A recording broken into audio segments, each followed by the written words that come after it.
नमस्कार विद्यार्थियों, आज हम जब ह्यूमन डेवलपमेंट पढ़ते हैं तो ह्यूमन डेवलपमेंट में हम जन्म से पूर्व की अवस्था से लेके मृत्यु तक का अध्ययन करते हैं, तभी वो बोलते हैं, हम उसको बोलते हैं ह्यूमन डेवलपमेंट।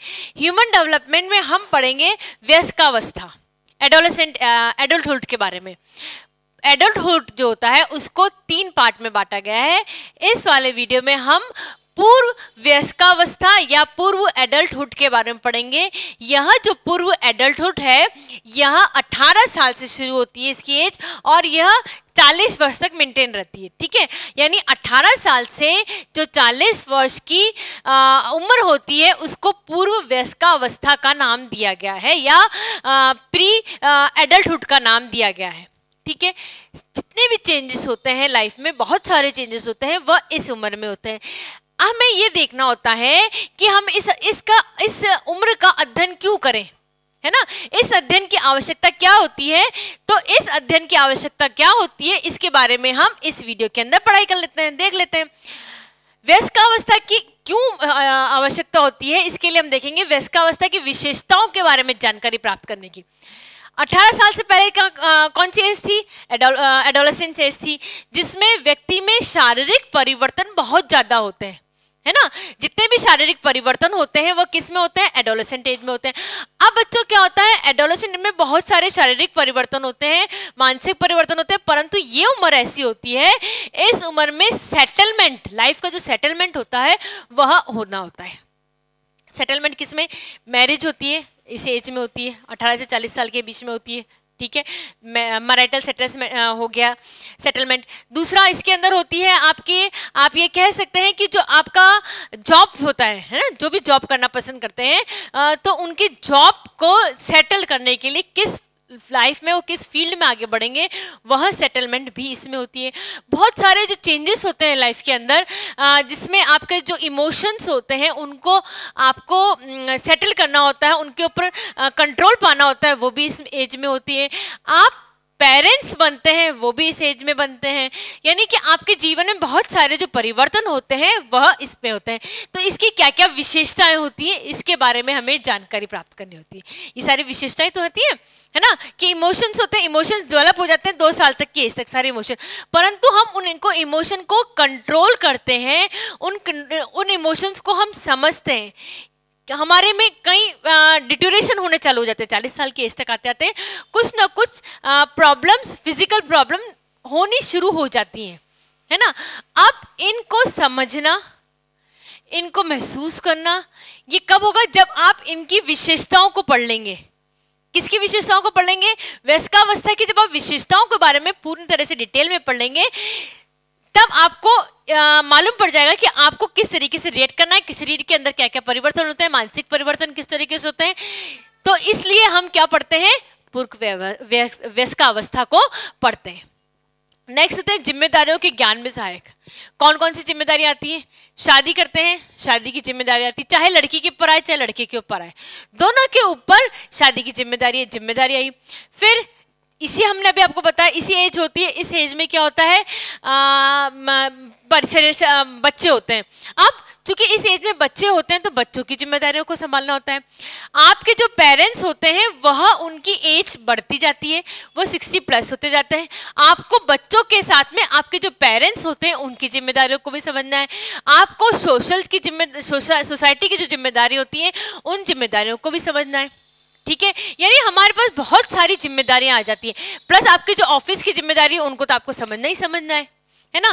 तो जिम्मेदारियों का किस तरीके से मेंटेन की जाती है, किस तरीके से जिम्मेदारियां बिना किसी प्रॉब्लम के आप सॉर्ट आउट कर सकते हैं। आप सभी जिम्मेदारियां, चाहे सामाजिक हो, चाहे मानसिक जिम्मेदारी हो, चाहे फाइनेंशियल जिम्मेदारी हो, आपको हर जिम्मेदारी को पूर्ण करना है।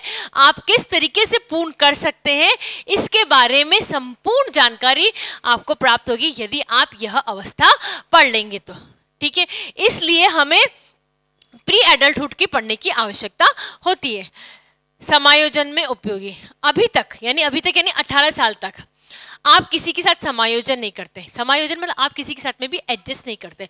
आपको क्या करना होता है? अपने हिसाब से हम चलते हैं, है ना। हम यही कहते हैं कि बच्चे हैं अभी एडजस्ट हो जाएंगे, जो पेरेंट्स होते हैं, जो समाज होता है, वो बच्चों के हिसाब से एडजस्ट होता है। परंतु 18 वर्ष के पश्चात यह मान लिया जाता है कि जो बच्चा है वह समाज के हिसाब से एडजस्ट होना चलेगा, है ना। वह कौन सी युवावस्था में आ गया है। युवावस्था में समाज बच्चे के साथ में एडजस्ट नहीं होगा। समाज के जो तौर तरीके हैं, समाज के जो नियम है, वह बच्चे को कंपलसरी फॉलोअप करने पड़ेंगे।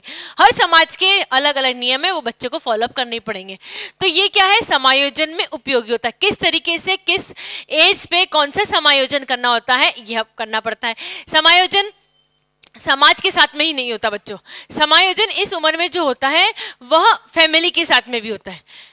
आपकी मैरिज होती है, मैरिज के बाद में चाहे लड़का हो चाहे लड़की हो, स्पाउस के साथ में एडजस्टमेंट होता है। क्यों? क्योंकि जो भी आपके, चाहे लड़की आए चाहे लड़का आए, जो भी आता है उसकी परवरिश अलग तरीके से होती है, दूसरे की परवरिश अलग तरीके से होती है। दोनों को राहें एक बनानी होती है। क्योंकि राहें दोनों को एक बनानी होती है, इसलिए क्या होता है बच्चों, समायोजन होता है। समायोजन होने के कारण से ही, और समायोजन दोनों के परिवार के साथ में भी होता है, लड़की के परिवार के साथ, लड़के के परिवार के साथ, दोनों के परिवारों के साथ में समायोजन होता है। साथ ही साथ में समाज के साथ में भी समायोजन होता है, परिवार के साथ में समायोजन हो रहा है, यानी कि बहुत सारे समायोजन हो रहे हैं। फिर नेक्स्ट स्टेप हम लेते हैं मैरिटल एडजस्टमेंट के साथ में हम बात करते हैं। फिर वो पेरेंट्स बनते हैं, तो पेरेंट्स के बनने के कारण उनकी लाइफ में जो अलग तरह के चेंजेस आते हैं, है ना। पहले तो किसके साथ, कपल के साथ में, कपल ने आपस में एक दूसरे के साथ में समायोजन किया। फिर जब बच्चे हुए तब बच्चों के साथ में, अपने ऑफिस के साथ में अलग तरीके से समायोजन होता है, क्योंकि उनके जीवन में नई दिशा मिल जाती है, कार्य करने का तरीका अलग हो जाता है। कई बार ऐसा होता है बच्चा रात को रोता है, तो वो समायोजन होता है कि कौन किस समय जग रहा है ना। हमें समायोजन किसका करना होता है, समायोजन ऑफिस के साथ करना है। ऑफिस में अलग अलग तरह के लोग होते हैं, अलग अलग तरह की कार्य प्रणाली सबकी अलग अलग होती है। तो विभिन्न तरह के लोग और विभिन्न तरह की जो कार्य प्रणाली होती है, उसके साथ में क्या करना पड़ता है, समायोजन करना पड़ता है। पेरेंट्स जो होते हैं, जो इस एज में जो व्यक्ति होते हैं, उनके जो पेरेंट्स होते हैं वो डिटरमिन्ड होते हैं, उनके वो अपने जो रूल्स एंड रेगुलेशंस पे होते हैं वो निश्चित होते हैं उनके, है ना। वो चाहते हैं कि हमारे बच्चे भी उस रूल्स एंड रेगुलेशंस को फॉलो करें, परंतु जनरेशन गैप हमेशा मेंटेन रहती है। समझ गए आप, जनरेशन गैप जो होती है वो क्या होती है, हमेशा मेंटेन रहती है। अब इस जनरेशन गैप को मेंटेन रखते हुए अपनी विचारधाराओं में दूसरों की विचारधाराओं के साथ समायोजन करना पड़ता है, यानी पेरेंट्स की विचारधाराओं के साथ में, बच्चों की विचारधाराओं के साथ में हमारी विचारधारा। 3 पीढ़ी एक साथ रहती है और 3 पीढ़ियों के साथ में एक दूसरे के साथ में क्या करना पड़ता है, समायोजन। ऑफिस के साथ में, सोसाइटी के साथ में, लाइफ में बहुत सारे समायोजन करने पड़ते हैं। और यह समायोजन हम तब कर पाएंगे जब हम इसकी अलग अलग अवस्थाएं, है ना, एडल्टहुड की अलग अलग जो अवस्थाएं हैं, उन अवस्थाओं को अध्ययन करेंगे, तभी हम समायोजन अच्छी तरीके से कर सकते हैं। और यदि समायोजन अच्छी तरीके से होगा तो क्या होगा बच्चों, समाज जो होगा वो हमारा अच्छी तरीके से बनेगा। आत्म संप्रेषण की अनुभूति सहायक, हम क्या हैं, हम किस स्थिति में हैं, हमारी फाइनेंशियल कंडीशन क्या रहेगी, हम किस स्थिति तक पहुंच सकते हैं, हमारा लक्ष्य क्या रहेगा, क्या हम संतुष्ट हो पाएंगे, संतुष्ट नहीं हो पाएंगे। यानी कि आप अपने आप को पूरी तरीके से क्या करते हैं, इवेल्युएट करते हैं एक तरीके से। तो ये किस तरीके से कब कर पाएंगे, जब हम तभी कर पाएंगे ना बच्चों, जब हमारे आप को इसका अध्ययन कर पाएंगे, उसके अलग अलग क्रियाकलापों के बारे में हम जानकारी ले पाएंगे, क्या हमें करना चाहिए, क्या नहीं करना चाहिए, क्या एडल्टहुड होता है, इसके अंदर क्या क्या चेंजेस आते हैं, फिजिकल चेंजेस क्या आते हैं, मेंटल चेंजेस क्या आते हैं, हमारे विचारों में किस तरह परिवर्तन आते हैं। अगर हम ये सब पढ़ पाएंगे, इसका अध्ययन कर पाएंगे, तभी हम आत्म संप्रेषण की अनुभूति में सहायक हो पाते हैं। सबसे इम्पोर्टेंट, जो हम इस चीज का अध्ययन करते हैं, इस अध्ययन के द्वारा हम ज्ञात कर सकते हैं हमारे सामाजिक दायित्व क्या हैं। हमारे समाज में अलग, हर उम्र के व्यक्तियों के लिए अलग अलग दायित्व होते हैं, ठीक है। चाहे आप छोटे बच्चे के लिए कह लीजिए, चाहे आप वृद्धावस्था के लिए कह लीजिए, हर उम्र में अलग अलग सामाजिक दायित्व हैं। इस उम्र के क्या सामाजिक दायित्व हैं, यह जो उम्र है इसके बारे में विभिन्न तरह की जानकारियां प्राप्त करते हैं, या इस पर अध्ययन कर लेंगे जब हम इसका, तभी हम इसकी सामाजिक दायित्वों को समझ पाएंगे। यह हमारे लिए मददगार सिद्ध होंगे। हमें यह पता होगा, आप 18 साल से पूर्व आपको ये पढ़ा दिया जाएगा कि आपकी अब यह जिम्मेदारियां आने वाली हैं। आपको परिवार के साथ में एडजस्टमेंट करना है, आपकी जॉब लगेगी, जॉब में विभिन्न तरह के लोग होंगे जो आपके परिवार के लोगों से टोटल भिन्न होंगे। आपका परिवार जो आपके साथ में एडजस्टमेंट कर लेता है, हो सकता है वो ऑफिस वाले आपके साथ में एडजस्टमेंट नहीं करें।